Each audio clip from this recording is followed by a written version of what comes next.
Hello everyone, this is part 7 of What If Naruto Was a Jonin Sensei, and I hope you guys enjoy this video and to like, to subscribe, to share, and check out the playlist, to see more comment down below. Now let's start the intro. They call me a god. They call me a god.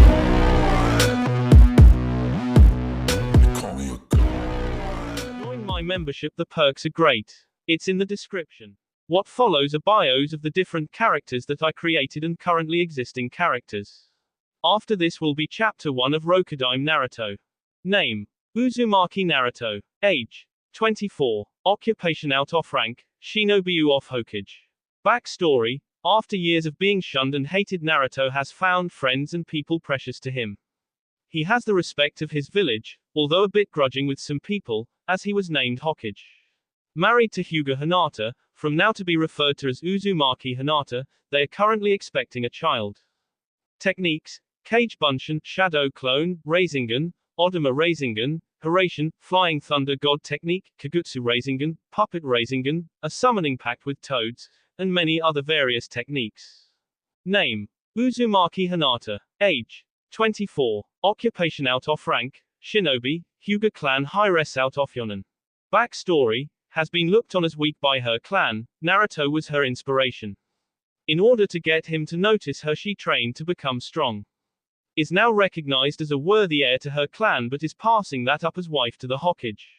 Is pregnant and off of active duty for the duration. Techniques: Juken style, Byakugan. She has great chakra control and flexibility, and combining those aspects with her clan's abilities in Juken style has created a technique, her own ultimate protection, that is comparable to her clan's rotation style. She is also skilled with medicines and ointments, can also use 64 palm strike.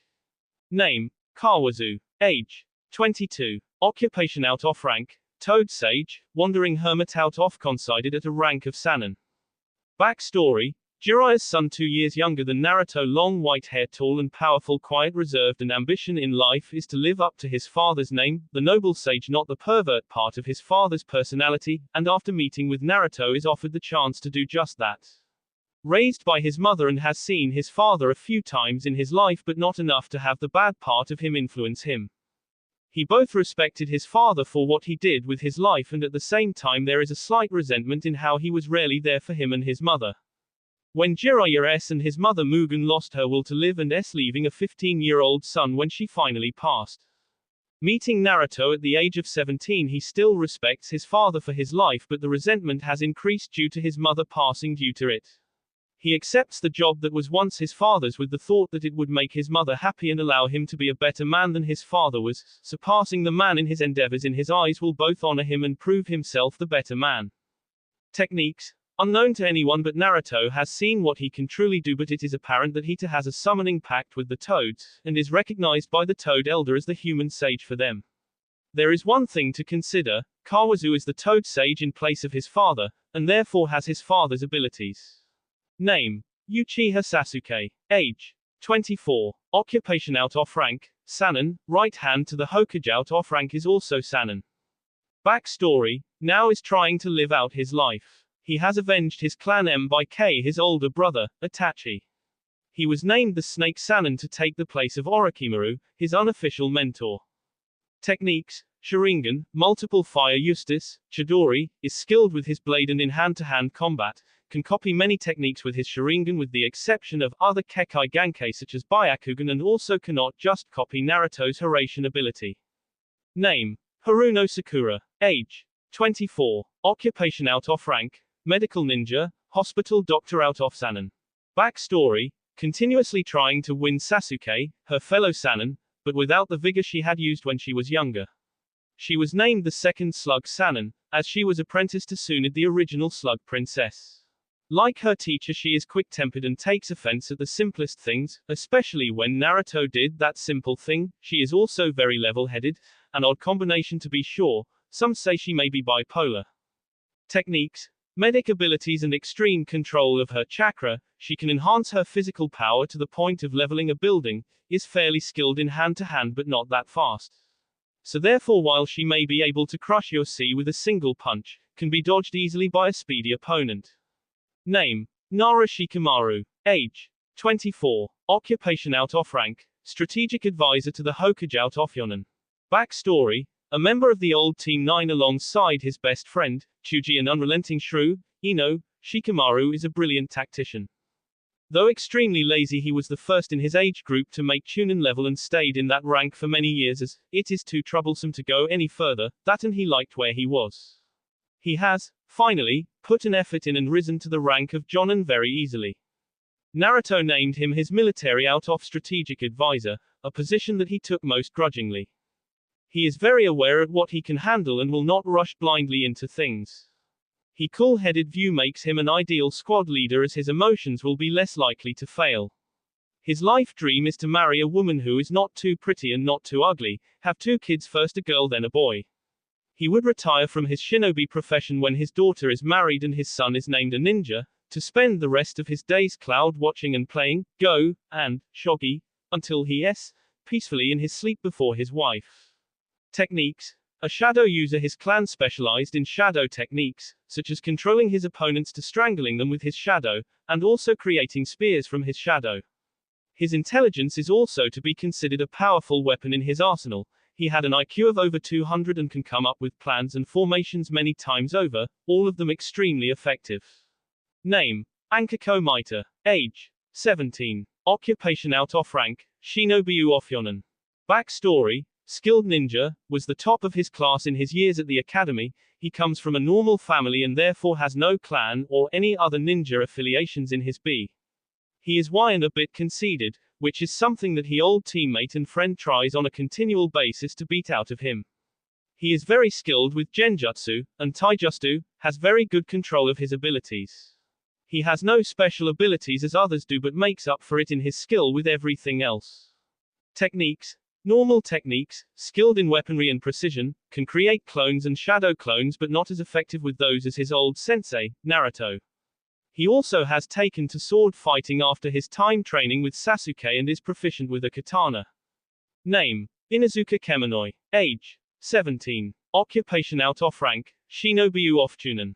Backstory: Inuzuka Kemonoi and his dog Kuromaru, bottom of the class, a prankster like Naruto, was skilled in his family's style of fighting, can use the fang over fang technique used to have poor chakra control for enhancing his sense of smell, and therefore his aim with his technique was oft tended to power through situations.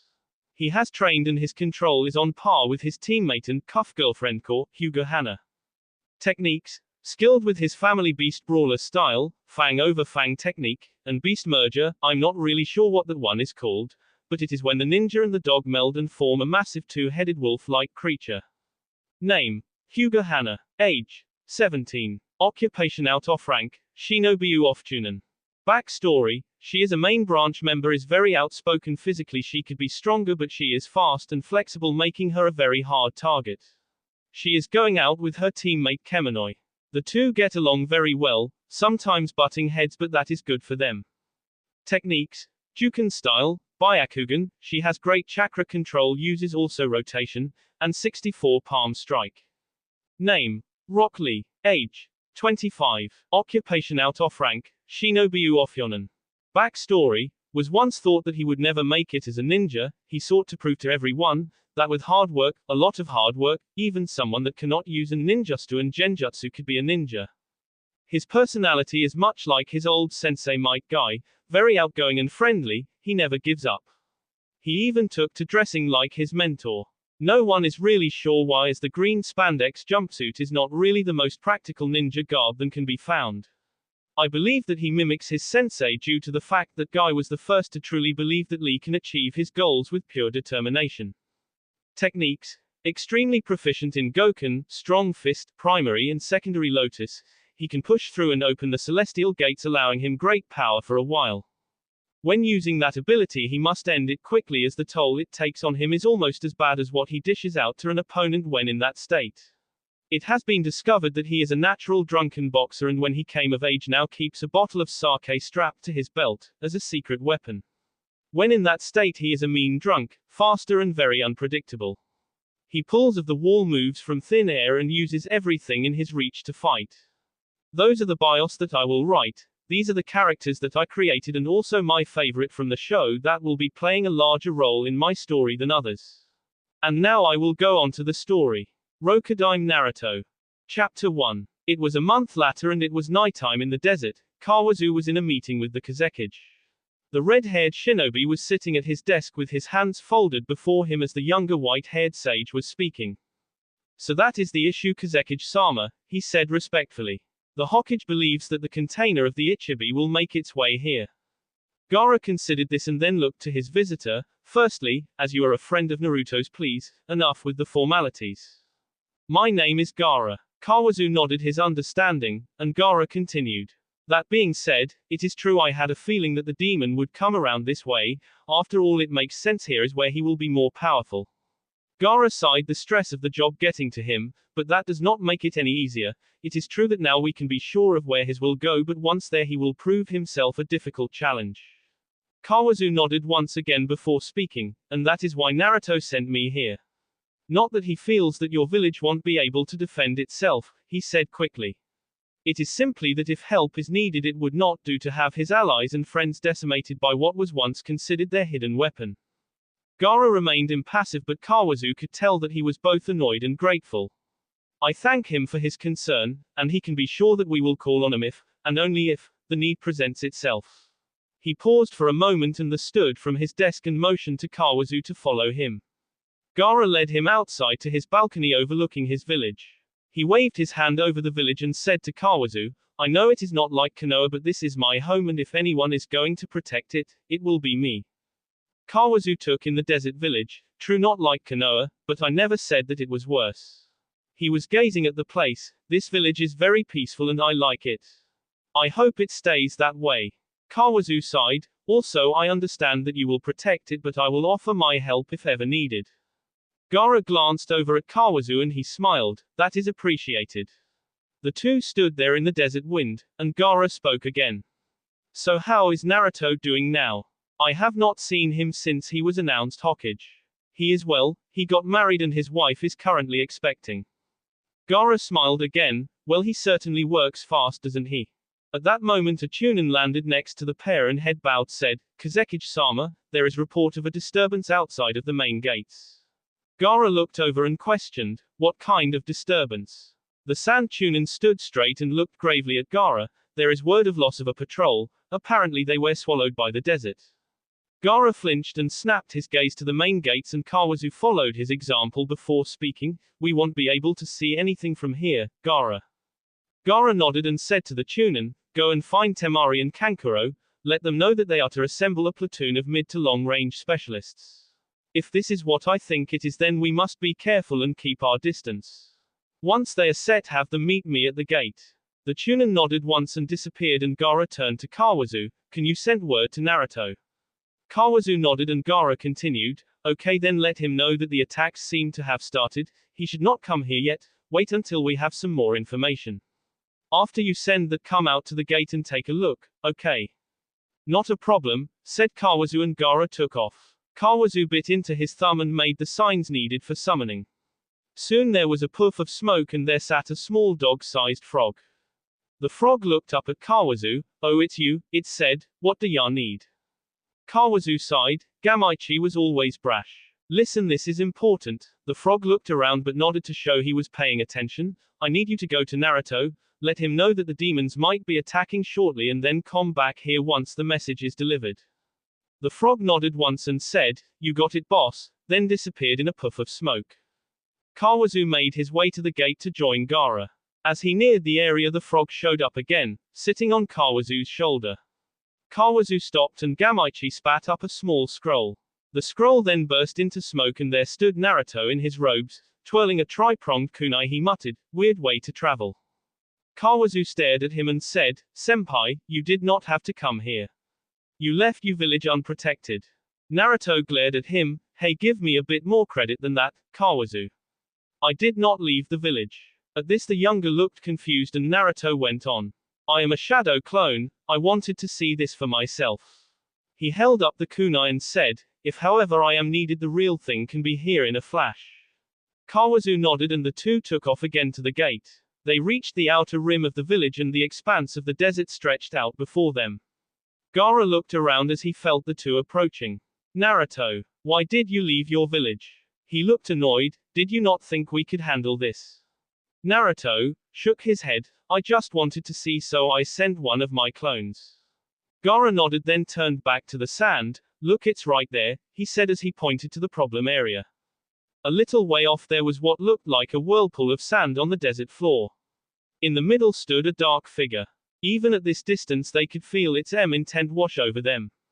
The sheer power of it was intense. The clone whispered, crap, it really has started.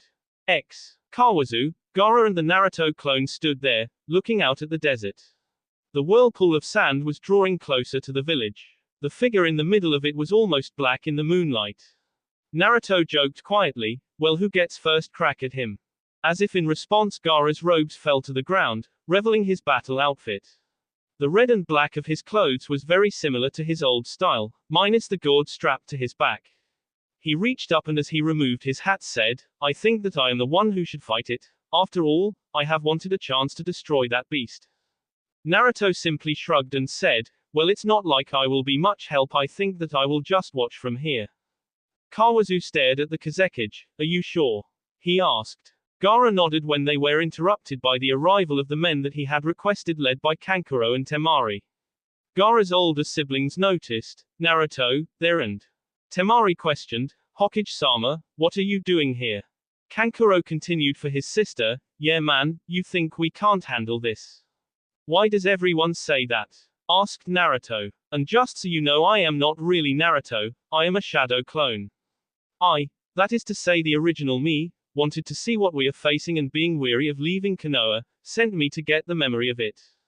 I see, said Temari. She then noticed Gaara in his battle clothes. Gaara, you are not going to face it, are you? Gaara spared a glace to his older sister, I have to. It is my job, isn't it? With that he jumped from the wall and landed on the desert floor, and took of it the whirlpool figure. Kankuro called out to his back, hey Gaara, what was the point of getting the platoon, if you were going to take it on by yourself? Naruto answered for his friend, that is simple, he was thinking strategically when he made that order. I mean, if you are here then I'm assuming that the rest of the platoon are strong in mid to long range fighting, is that correct? The troops nodded and Temari answered, yeah, that's true. It would be effective against the demon not to get too close to demon sand. Naruto nodded, true, that would be useful if that demon was limited in sand like Gaara used to be, but do you feel that power? Now it seems that being a long-range fighter would be useless if the foe you are fighting controls the very ground you stand on. The others could see the point in his comments. Kankuro spoke up, but it is our job to protect him.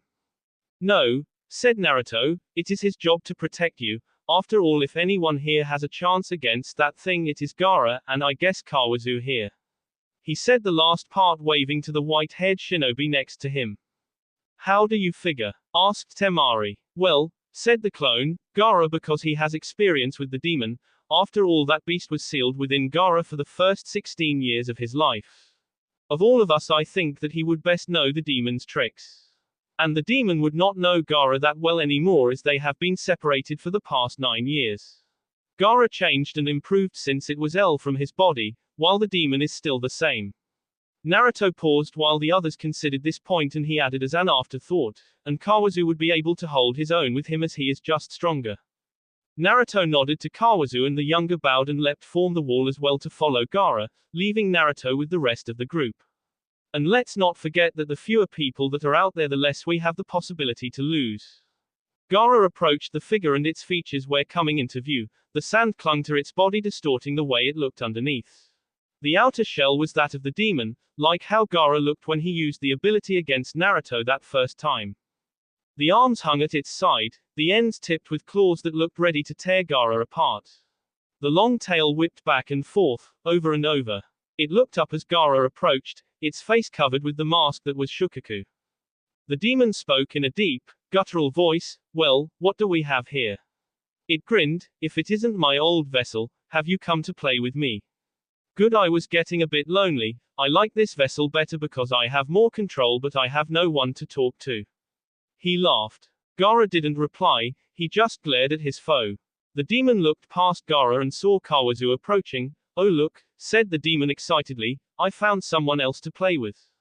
Gaara felt Kawazu coming but did not look back. not wanting to take his eyes off Shukaku. Why are you here? He asked and continued, both of you. Kawazu stood behind Gaara and said simply, back up. The demon laughed, why do you think I'm here, brat? Is it to torment me? Gaara snapped, like I haven't gotten enough of that when you were sealed in me. The demon shook his head laughing, no, sorry but there will be no time to torment you, little brat. The beast raised its arm pointing a single claw at Gaara, no you will less here and now, so after that you will not be tormented. He smirked, think of it as my gift to you. So that is why you can hear, to K me. That is part of it, the demon snickered, the other part is that I like this place, I am strong here as you can imagine. I think that this village seems like a good place to rule. He paused seeing the furious look on Gaara's face and laughed loudly. Don't worry I promise not to mess all of the villagers as long as they swear allegiance to me, after all I will need a few pets and playthings won't I? It happened in a flash. Gaara charged, his anger overtaking his judgment, however, the attack was deterred by a wall of sand that shot up between himself and Shukaku. He muttered to the demon, that will never happen, now I guess this is an actual battle between myself and my inner demon. As he said that Gaara disappeared and suddenly was behind the demon, his fist was just barely blocked by the sand, the demon remarked, it seems that you've gotten faster. Gaara nodded and silently dodged the turret of sand that the demon was sending up behind him. He dropped to the ground and ran through a few hand signs and a wave of sand forming itself into spears rushed at the demon. I may not harness your power anymore but I am still called Gaara of the desert. The sand spears collided with the wall of sand the demon put up and stopped. Gaara motioned with his hand in a circular movement and the spears began to spin boring into the wall slowly. The demon stood there confident that his defense would hold back the attack. He was mistaken soon the drills punched through the wall and quickly impaled the demon in several places. Shukaku stood there wide-eyed and Gaara was still holding his ground. Suddenly the body fell apart and disintegrated into sand. Gaara turned to Kawazu and said, I think that now would be a good time for you to leave. Kawazu looked around and muttered, yeah, something tells me that it would not have been that easy. As soon as he finished speaking the ground started to vibrate. They were both silent waiting to see what they would have to deal with, when large, pillar-sized spikes made of sand shot from the ground. They both had to jump as two spikes shot from where they were standing. They did not get a rest, they kept dodging and moving as the spikes continued to fire off from the ground wherever they had stopped to rest. Damn it, where the hell are we supposed to even attack? Yelled out Kawazu. I can't even tell where the bastard is, and it's not like he is giving us a chance to counter. Gaara said back, I told you to leave, now be quiet I need to concentrate. Gaara had closed his eyes while still running, weaving in between the spikes. He then fired off a string of signs and stopped in his tracks, plunging his hands down as a spike was coming up. His palms hit the sides of the pillar and it stopped short. Kawazu almost stopped to watch and Gaara noticed his slowed movement and he yelled out, don't stop moving, I can't hold them all back. At that Kawazu kept moving at his pace. Gaara stood there stock still, the area around him seemed to harden preventing the spikes from shooting up there. His eyes were still closed as he seemed to be meditating. He stood there for a full minute like that while Kawazu kept dodging. Finally Gaara whispered, found you. He focused all of his energy into the ground and there was a deep rumbling and the host body was thrown from the ground and landed, unceremoniously on the ground 50 feet away from where Gaara stood. The sand spikes ceased firing from the ground and Kawazu ran his way over to Gaara while the demon stood back up. The demon shouted at him, all enjoyment gone from his voice, all right now I am starting to get really angry. Sand was flowing to the body, gathering all around him the sand started to rise slowly, the odd formation towering over their heads. Kawazu made it to Gaara, who had fallen to the ground. Gaara, hey Gaara, what's going on? He said as he reached him to find him still on the ground. He reached out to the Kazekage and felt he still had a pulse and was breathing. He's out, he muttered to himself. Thinking fast he bit into his thumb and formed a series of signs and put his hands to the ground. There was an explosion of smoke and when the dust cleared a horse-sized frog was sitting there. Kawazu said to it, listen I need you to take the Kazekage back to his village, the outer wall there will be troops stationed there that can take care of him, got that? The frog jerked his head and muttered, sure. He then shot his tongue out and wrapped it around Gaara's waist, lifting the unconscious cage over his head and placed him on his back. His tongue still around Gaara to hold him in place, he gave one look at his summoner and jumped away. Kawazu turned his attention back to the still forming mass of sand that was towering over him. He did not have to wait long to see what was about to happen. The forms in the sand became more defined as claws, and limbs started to form. Well, looks like I have to call him out then. He reopened the sea on his finger and poured more chakra into this one summoned again. The burst of smoke was monumental this time, and when it cleared, Kawazu stood on top of a 25-story frog. Gamabuta, I'm gonna need your help. The frog drew on him pipe, he expelled the smoke and saw the form in front of him. He spoke, Shukaku, this is why you called me. You know, kid, you are getting to be as troublesome as the blonde idiot. He drew on the pipe again and this time said, just be happy that we already shared a few sake, otherwise I would leave you here for trying to get me to face this jerk again. By this time the demon's body was formed and he noticed that Gaara was nowhere to be seen. You fool, you caused my prey to escape, he screeched. Oh well, at least you stuck around, and I can still have some fun. I'll get that red-headed bastard later. He focused energy into his gut and Gamabuta did the same, and almost at the same time Shukaku fired off a compressed projectile of air while the frog did the same with his water. The two blasts collided, showering the desert floor, which quickly absorbed the water. Kawazu shouted, I've got a better idea than just having him watered. I'm listening, brat. Kawazu continued speaking while the frog boss pulled the sword from its sheath to block an attack from the demon's claw. The water is useless, the desert sand is too dry, it will continue to absorb it. And you will run out of steam before the sand gets too sodden and heavy. Are you saying what I think you are? The great frog smirked. Yeah, said Kawazu softly enough so that only Gamabuta could hear, it is a giant pile of sand, and somewhere in there is the container. We destroy the container, the demon S2, right? Gamabuta smirked, I like that idea, kid. Good, said Kawazu, then give me oil, we're gonna melt that son of AB into glass. The demon was getting annoyed, are you two even paying attention to me anymore? He yelled, damn it, that is not how it works, the predator always gets the full attention of its prey. Gamabuta then said, we have to pin him so I can oil him, otherwise we'll never get another shot at it, hang on kid. The frog took off, dodged a few attempted strikes from the demon before making it right to him and running him though with the blade. He angled it down and drove it into the ground, temporarily binding him here. He then leapt back and sprayed the sand demon, coating him with oil. The demon was furious, he held the sword from his own sea and threw it aside, feeling the slick substance coating his body he laughed, loudly at the two. Is that the best you bastards can do? A little spit. Kawazu smirked and said, not spit. He then went through the signs and said Kaiten, Hausenka no Jutsu, Phoenix Immortal Fire Technique, he shot off a barrage fireballs at the demon. The demon looked down as the slick substance and then back at his prey, and his eyes went wide. Crap, was the last thought to run though his head as he tried to dodge. It was too late and one of the fireballs found its mark and the demon erupted into flames. As the new molten glass floor that could be found outside the sand village was cooling, the sun was coming up at last. It had been a long night and both Kawazu and Gaara were sleeping, exhausted from the night's events. The villagers were still celebrating as the true demon that used to ravage their village was finally and truly destroyed. Miles away in the village of Konoha, the Hokage was relaying the information to the rest of the village elders. There was joy there as they heard that the Kazekage and the new Toad Sage took down the sand demon. Inside the Hokage, however, there was a different thought. Kyubi was thinking about the future implications this had. Let the fools celebrate, he thought. After all, they celebrate when they don't even realize how insignificant this accomplishment is for them. Shukaku was a bastard, but H was the weakest of us. He laughed to himself. Oh, how I wish I could see the looks on their faces when they realize what it means to face a true demon. That will be all for this video. Be sure to like, subscribe, share, and comment down below for more videos. Goodbye.